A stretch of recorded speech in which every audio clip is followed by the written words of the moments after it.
নমস্কার বন্ধুরা, Bengal food and ব্লগে নতুন একটা রেসিপিতে তোমাদেরকে স্বাগত জানাই। আজকে আমরা তৈরি করবো কাঁকড়ার ঝাল। তো দেখো, নিয়ে নিয়েছি এখানে কাঁকড়া, বেশ সুন্দর বড় বড় সাইজের কিছু কাঁকড়া নিয়েছি, ধুয়ে পরিষ্কার করে রাখা আছে। নিয়েছি সমস্ত রকম গুঁড়ো মশলা, সানরাইজের গরম মশলা, ওদিকে আছে টমেটো পেস্ট, পেঁয়াজ বাটা, আদা কাঁচা লঙ্কা বাটা, এদিকে আছে আমাদের রসুন বাটা। তো চলো, এদিকে আমরা কড়াই গরম বসিয়ে দিয়েছি, দিয়ে দিচ্ছি এবারে পরিমাণ মতন তেলটা দিয়ে ভালো করে এটাকে গরম করে নেব।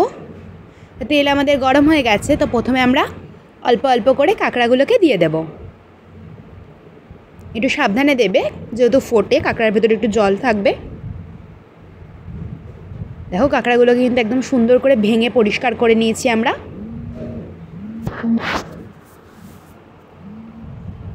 সমস্ত কাঁকড়াগুলো দিয়ে একটু ভালো করে হালকা করে একটু মিশিয়ে নিচ্ছি। তো চলো, এবারে দিয়ে দিলাম হলুদ গুঁড়ো একটু পরিমাণ মতন,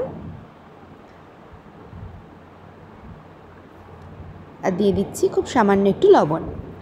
হলুদ আর লবণ দিয়ে এটাকে ভালো করে আবারও ভেজে নেব একটু হালকা করে, সুন্দর করে সব কটা কাঁকড়ার গায়ে ভালো করে মিশিয়ে নেব। তো চলো, কাঁকড়াগুলো দেখো আমাদের মোটামুটি ভাজা হয়ে গেছে। এবারে এর মধ্যে আমরা কড়াইয়ে দিয়ে দিচ্ছি আবারও পরিমাণ মতন তেল। তো চলো, তেলটা ভালো মতন করে আমরা গরম করে নিয়েছি। এবারে দিয়ে দিলাম একটু জিরে ফোড়ন, দিয়ে দিচ্ছি এবারে পেঁয়াজ বাটা। চলো, ভালো করে পেঁয়াজটাকে আমরা ভেজে নেব। প্রথমে জিরে আর পেঁয়াজ ফোড়ন দিয়ে এটাকে ভালো করে ভেজে নিচ্ছি। তো এবারে দিয়ে দেবো কাঁচা লঙ্কা বাটা, এক এক করে বাটা মশলাগুলো সব দিয়ে দিচ্ছি। আদা বাটা দিয়ে দিচ্ছি, রসুন বাটা, সমস্ত বাটা মশলা দিয়ে এবারে এটাকে আমরা ভালো করে কষিয়ে নেব। সুন্দর করে কষিয়ে নিচ্ছি, একদম মশলার কাঁচা গন্ধ যতক্ষণ না যাচ্ছে ততক্ষণ ধরে এটাকে আমরা কষিয়ে নেব। সুন্দর করে মশলাগুলোকে কষিয়ে নিয়েছি। এবারে দিয়ে দেবো গুঁড়ো মশলা। হলুদ গুঁড়ো দিয়ে দিচ্ছি প্রথমে, পরিমাণ মতো হলুদ গুঁড়ো দিয়ে দিয়েছি। দিয়ে দেবো শুকনো লঙ্কা গুঁড়ো। এবারে দিয়ে দিচ্ছি একটুখানি জিরের গুঁড়ো,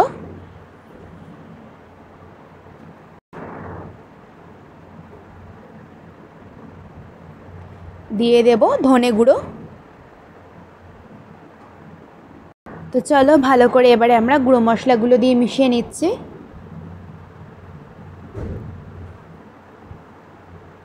সুন্দর করে মিশিয়ে নিয়ে দিয়ে দিয়েছি স্বাদ মতো লবণ। লবণটা দিয়ে ভালো করে মিশিয়ে নেব এটাকে।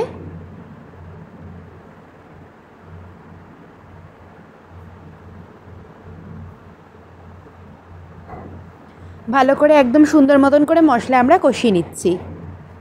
এবারে দিয়ে দেবো একটু Kashmiri red chilli powder. Kashmiri red chilli পাউডারটা দিয়ে সুন্দর করে মিশিয়ে নিচ্ছি। তো দেখো, মশলা কিন্তু আমাদের একদম পারফেক্টলি কষানো হয়ে গেছে। এবারে আমরা দিয়ে দেব টমেটোর পেস্টটা।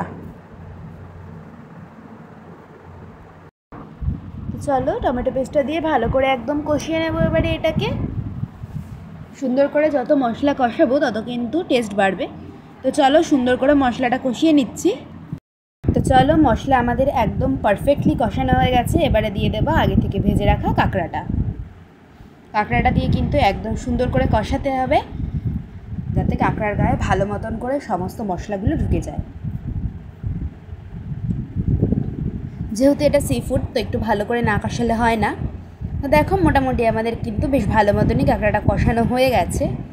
একদম সমস্ত মশলাগুলো কাঁকড়ার গায়ে লেগে গেছে। এবারে দিয়ে দিচ্ছি পরিমাণ মতন জল।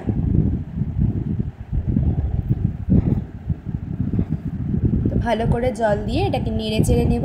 নেড়ে নিয়ে এটাকে আমরা ফুটতে দেব। পরিমাণ মতন যতটা জল লাগবে দিয়ে দিয়েছি। তো দেখো, আমাদের কাঁকড়া কিন্তু খুব সুন্দরভাবে ফুটে গেছে। তো এবারে দিয়ে দিচ্ছি আমরা এর মধ্যে গরম মশলা। দিয়ে দিচ্ছি গরম মশলা গুঁড়ো, সানরাইজের শাহি গরম মশলা। গরম মশলাটা দিয়ে সুন্দর করে মিশিয়ে নেব। একদম ভালো করে মিশিয়ে নিচ্ছি। দেখো পুরো গা মাখা মাখা হয়েছে, দেখেই কি লোভনীয় লাগছে। আর গরম ভাতের সঙ্গে যদি পাওয়া যায়, উফ, জমেই যাবে সেদিনের খাওয়া। তো দেখো তৈরি হয়ে গেছে আমাদের কাঁকড়া কষা।